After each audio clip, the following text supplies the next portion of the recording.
Et salut les amis, c'est Pat Perroni de Mix-moi tout. Alors, aujourd'hui dans cette vidéo, je voudrais revenir au sujet du tuto de mastering que j'ai fait il y a 2 mois. Je voulais amener quelques précisions sur l'exportation parce que je pense que j'ai pas été assez clair dans le tuto et je m'en excuse. J'ai eu pas mal de questions en retour et j'ai vu qu'il y avait un peu de confusion à ce sujet. Donc c'est pour ça qu'on va en parler. Allez, suivez-moi.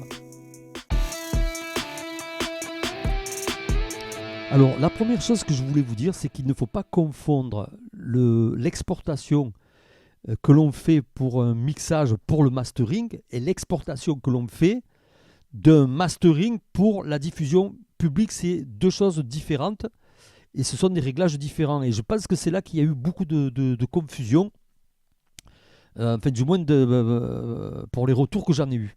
Ok. Donc, alors, je vais vous faire voir. Donc, pour l'exportation, moi, je vous conseille d'exporter dans le format, déjà pour la fréquence d'échantillonnage, vous voyez, la fréquence d'échantillonnage, nous sommes à 44 100 et la résolution en 24 bits. Ça, c'est votre format d'enregistrement. En enregistrement, vous enregistrez 44 100 et 24 bits de résolution. Donc, moi, je vous conseille de faire, quand vous faites l'exportation, je vous conseille de vous mettre donc à 44 100 et en résolution, vous pouvez rester en 24 bits, mais je vous conseille, moi, de vous mettre en 32 bits float. Alors, vous pouvez aussi vous mettre en 32 bits float en enregistrement, hein. Y a pas de souci. Par contre, sachez que les fichiers sont beaucoup plus gros. Donc, c'est pour cette raison que moi, je reste en enregistrement en 24 bits. C'est très bien. Alors, on va voir maintenant dans l'exportation ce qui se passe.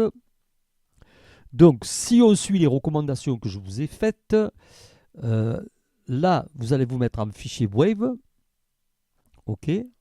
Ici, fréquence d'échantillonnage, on est en 44 100, donc on se met en 44 100. Et résolution, vous allez vous mettre en 24 bits. Mais moi, je vous conseille de vous mettre en 32 bits float pour l'exportation. Pourquoi? Parce que Cubase, et je vais vous le faire voir ici, dans configuration du studio, voilà. Vous voyez ici, il y a marqué précision de traitement 32 bits float. Ça veut dire que Cubase, lui, il travaille dans ce format-là, en 32 bits float. Tous les plugins, tout ça, les traitements se font en 32 bits float. Ce qui fait que si vous vous mettez en 32 bits float à l'exportation, vous allez rester dans le même format que Cubase. Il ne va faire aucun effort pour l'exportation. Donc, le 24 bits, c'est très bien, mais le 32 bits, c'est encore mieux. 32 bits float, hein, ok. Ensuite, je vois aussi une deuxième raison à rester en 32 bits float. C'est qu'en 32 bits float, même si vous clippez pendant l'exportation, ça peut arriver, hein, ça peut arriver. Moi ça m'est arrivé sur des mix quand on va trop vite, qu'on n'a pas le temps de faire du bon boulot, ben, des fois il y a des petits clips. Donc c'est pour ça que j'exporte en 32 bits float, parce que ça ne saturera pas. Et je vais vous en faire la démonstration ici. Alors regardez, on va prendre cet instru, je vais mettre là. Je monte un peu ma control room pour que vous entendiez. Voilà.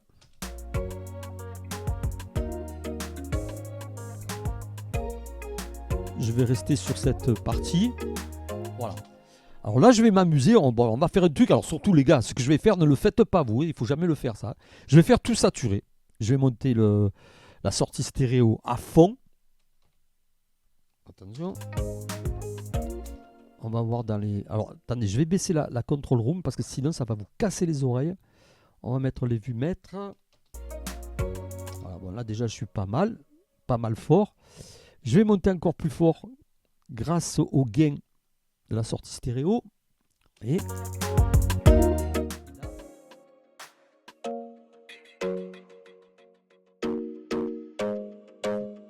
fort. Très comme ça. Je vais exporter. Vous allez voir. On va faire une exportation. Voilà. Donc, je vais faire une exportation en 32 bits float. Je vais l'appeler 32. Ah, j'ai mis 52.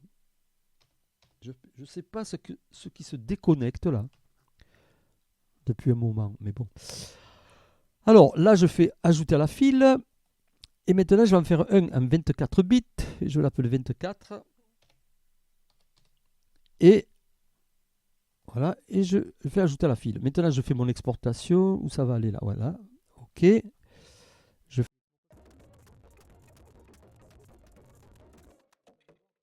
Je vais...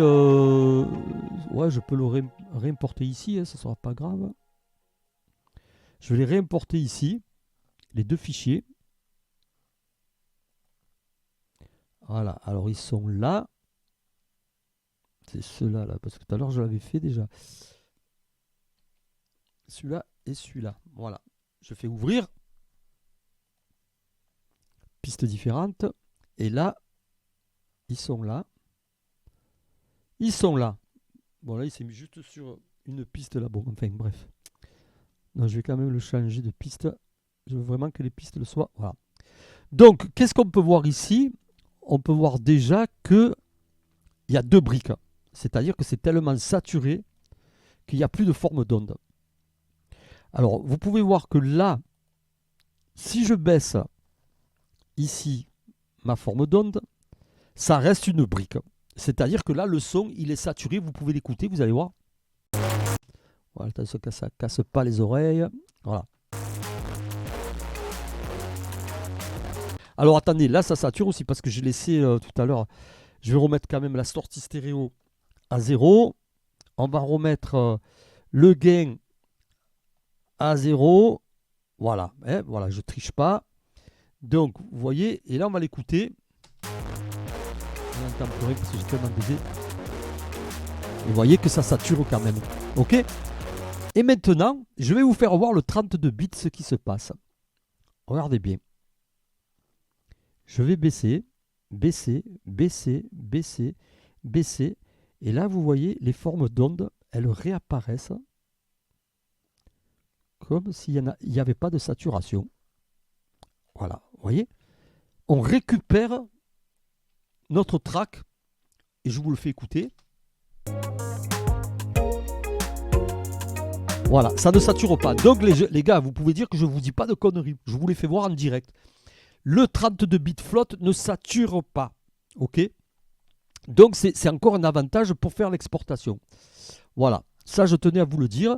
Donc maintenant, je voudrais répondre aussi à une question qu'on m'a posée. S'il faut garder un headroom, c'est-à-dire un espace de moins 6 dB pour envoyer au mastering. Franchement les gars, aujourd'hui on s'en fout quoi. On s'en fout parce que vous voyez bien que même si je reçois un fichier qui est à moins 0,1 dB, je peux le baisser ici avec ça moi. Donc ça c'était valable le moins 6 dB pour le temps de l'analogique. Mais aujourd'hui je vois plus le... Je vois plus. Bon alors si quelqu'un peut me montrer un avantage à exporter à moins 6 dB, je suis preneur. Mais moi je trouve que ça sert à rien. Ok. Voilà. Alors maintenant il nous reste plus qu'à voir l'exportation. L'exportation de... Alors là cette fois-ci ça va être l'exportation que l'on fait du mastering à la diffusion publique. C'est-à-dire quand vous êtes en train de faire votre mastering, là, les formats d'exportation sont différents. On va plutôt choisir le 4400 toujours en fréquence d'échantillonnage et le 16 bits pour tout ce qui est CD audio ou en principe plateforme de streaming, il demande du 44100 du 16 bits. Maintenant, vous regardez ce qu'il vous demande. Si vous demande du 24 bits, eh bien, vous mettez en 24 bits. Ok, il n'y a pas de problème. En règle générale aussi, pour la vidéo, c'est plutôt le 48000. 16 ou 24 bits selon ce qu'on vous demande. Voilà les gars, c'est tout ce que je voulais vous dire parce que je ne l'ai pas bien précisé dans le tuto de mastering. Donc voilà, c'était un petit rajout. J'espère que ça va vous éclaircir. Enfin, la plupart d'entre vous, surtout toi, Julien, que tu m'as pris la tête là, franchement. Bon, c'est un copain, rassurez-vous. Il m'a appelé, ouais, il m'a dit tata, papa. Bon, voilà, Julien, là, j'espère que tu as bien compris. Et toujours pareil, les gars, renseignez-vous de votre côté. Si vous avez peur, si vous pensez que je vous dis des bêtises, renseignez-vous de votre côté. Ça ne fait pas de mal. Et si vous trouvez de meilleures informations, n'hésitez pas à m'en faire profiter.